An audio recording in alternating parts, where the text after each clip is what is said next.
Sudah masuk semua? Sudah, Pak. Tolong bantu tutup pintunya.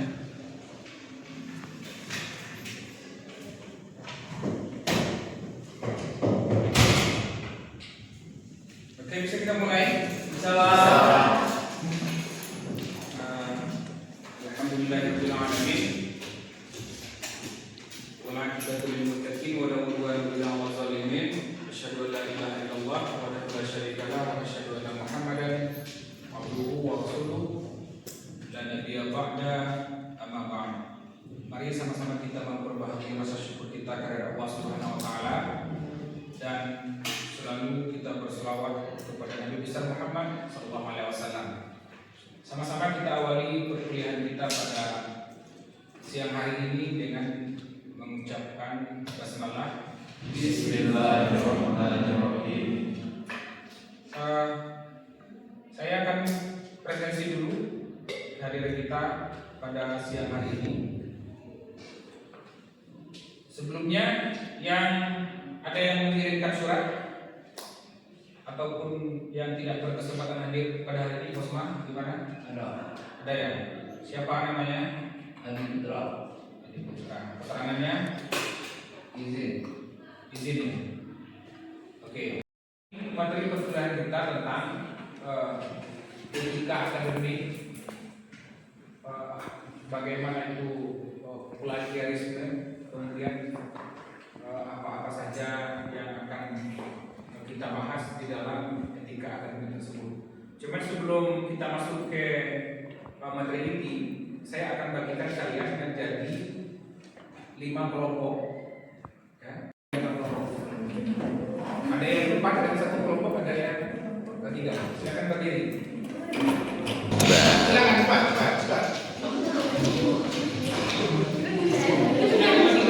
Ya, masuk. Yang laki-laki iya, masuk saya satu kelompok. Ada reaksinya, ada. Oke, seluruh kelompok sudah join semua. Saya akan kunci seluruh kelompok.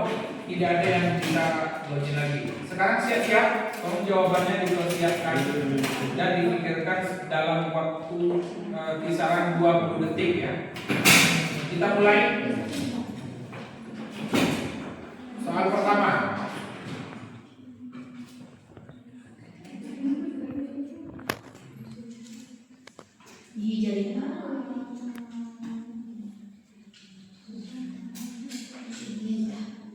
Tujuan utama layanan referensi di perpustakaan adalah apa?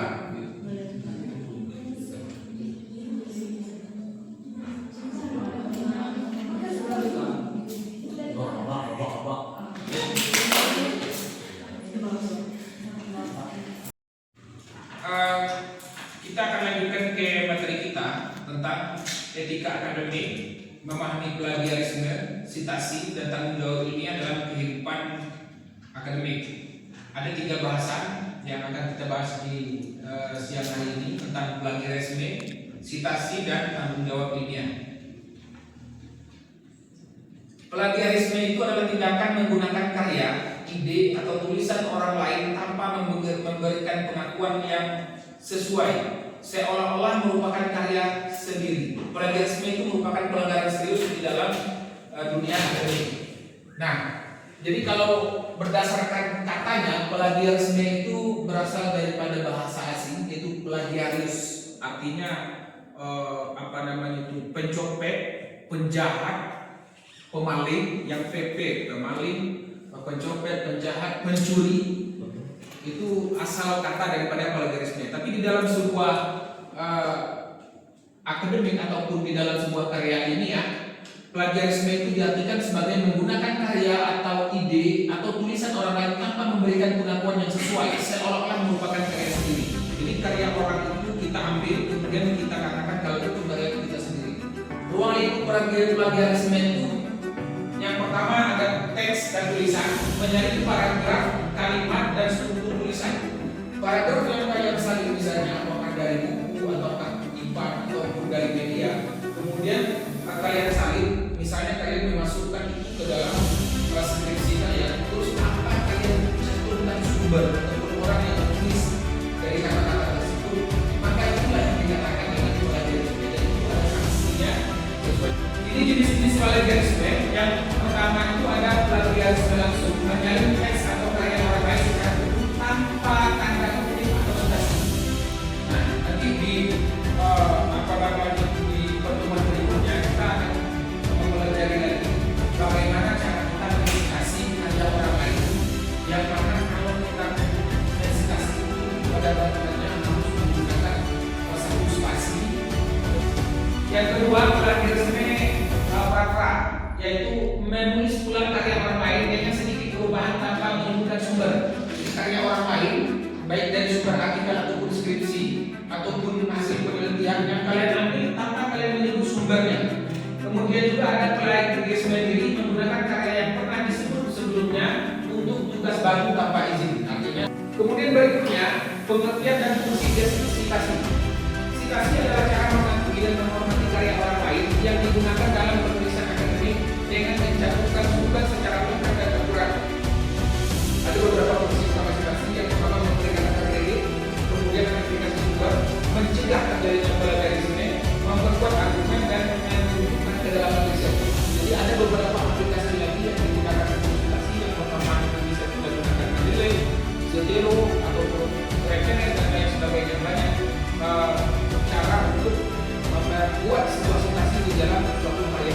Oke, integritas di dalam praktek penelitian. Yang pertama itu merancang penelitian dengan valid, menggunakan metodologi yang sesuai dan dapat dipertanggungjawabkan. Kemudian mengumpulkan data secara transparan. Jadi data yang kita gunakan itu harus dikumpulkan dan ditransparansi, mendokumentasikan semua proses pengumpulan dan analisa data dengan jelas. Kemudian 3, melaporkan hasil secara lengkap. Jadi di dalam sebuah penelitian ataupun sebuah karya ilmiah tidak boleh ada data yang ditutup-tutupi.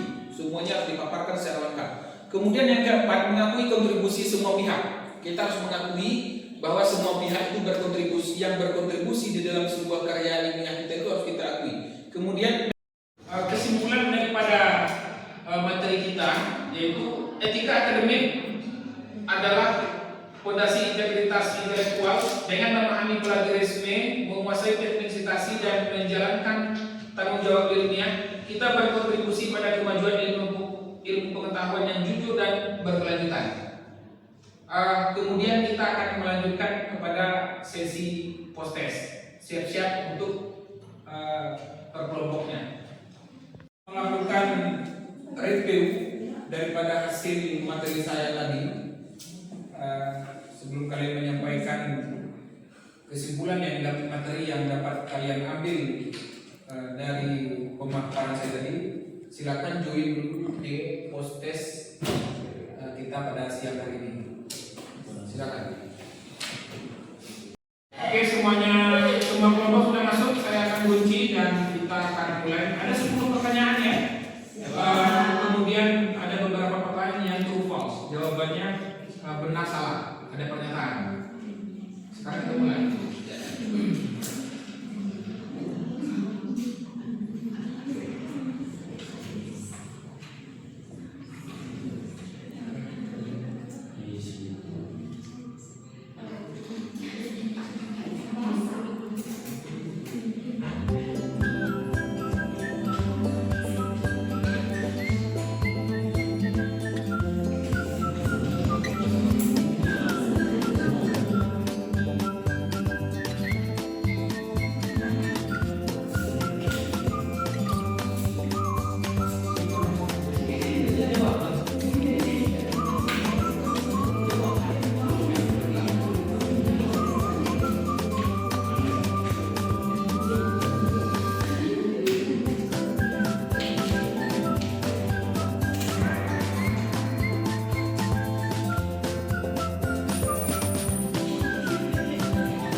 hafal.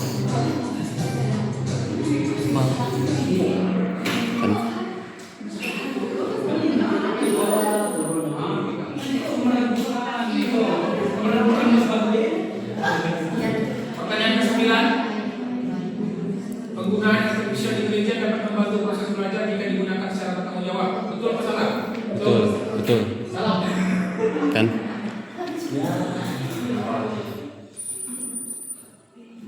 Pertanyaan terakhir.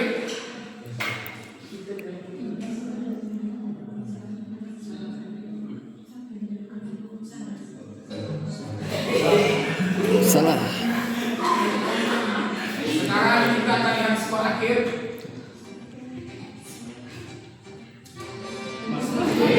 Kalian mana? MBG Masawi.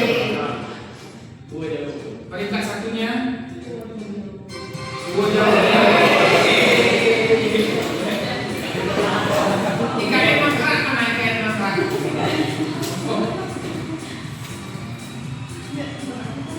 Oke, terima kasih dulu Pak Agus untuk kita semua. Dari seluruh materi yang sudah kita bahas pada siang hari ini, seperti di awal tadi saya menyampaikan, silakan per kelompok membuat kesimpulan. Sekarang kita minta kepada kelompok 1 untuk menyampaikan kesimpulan yang didapat dari materi kita pada hari ini. Kelompok 1 silakan. Dari kelompok 1 ingin menyampaikan kesimpulan dari kami. Berdasarkan materi yang telah kami pelajari, kami menyimpulkan bahwa pelajaran resmi adalah tindakan menggunakan ide, data, atau karya orang lain tanpa mencantumkan sumber yang benar. Tindakan ini bertentangan dengan nilai kejujuran akademik dan dapat terjadi baik secara sengaja maupun tidak sengaja karena kurangnya pemahaman tentang tata cara penulisan ilmiah. Kami memahami bahwa pelajaran resmi memiliki berbagai bentuk, seperti menyalin tulisan secara langsung, mengambil sebagian karya tanpa citasi, melakukan parafrase tanpa mencantumkan sumber, dan menggunakan kembali karya sendiri tanpa keterangan yang jelas. Semua bentuk tersebut termasuk pelanggaran etika akademik yang harus dihindari oleh mahasiswa.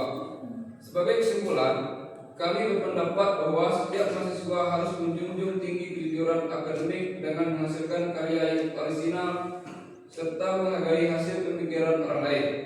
Dengan demikian, kualitas dan integritas akademik dapat terjaga dengan baik. Itu saja. Oke, aplaus dulu untuk kelompok 1. Silakan kelompok 2 apa yang disampaikan? Kami dari kelompok 2, berdasarkan materi yang telah kami pelajari, kami menyimpulkan bahwa citasi merupakan cara untuk memberikan penghargaan kepada penulis atau sumber informasi yang digunakan dalam sebuah karya ilmiah. Citasi membantu pembaca mengetahui asal informasi sekaligus menunjukkan bahwa tulisan yang dibuat memiliki dasar ilmiah yang jelas. Kami memahami bahwa terdapat dua jenis citasi yang umum digunakan, yaitu citasi langsung dan citasi tidak langsung. Kedua jenis citasi tersebut memiliki tujuan yang sama.